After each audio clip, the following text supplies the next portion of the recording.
আসসালামু আলাইকুম রহমতুল্লাহ বরকাত। সম্মানিত প্রিয় ভিউয়ার্স, আজকে আসছি আবারও বড়োর বাগানে বড়ই কেনার জন্য। প্রায় আসি। আসলে আজকে কৃষকের সাথে কথা হলো, এবছরে ফলনটা বেশি ভালো হয় নাই। আমিও দেখতে পাচ্ছি এখন হলো পুরা সিজন, ফুল সিজন।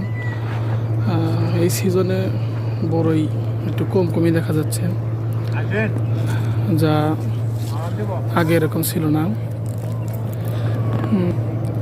এখন যে বড়ইগুলো দেখতেছেন, এই বড়ইগুলো আগে হলো শেষ পর্যায়ে এসে বাছট পড়তো।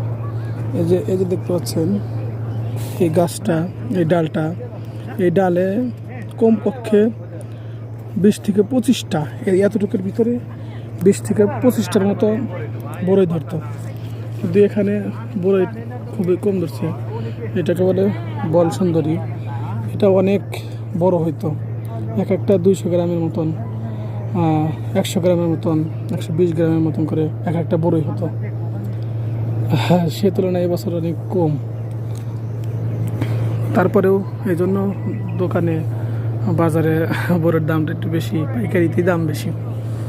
এখনও 100-150 টাকা, 160 টাকা কেজি বাজারে বড়ি, অথচ এখন ফুল সিজন। তো খাঁটি মানের বড়ই, সিজন হিসেবে বড়ই খাওয়া ভালো। ধন্যবাদ সবাইকে। আসসালামু আলাইকুম।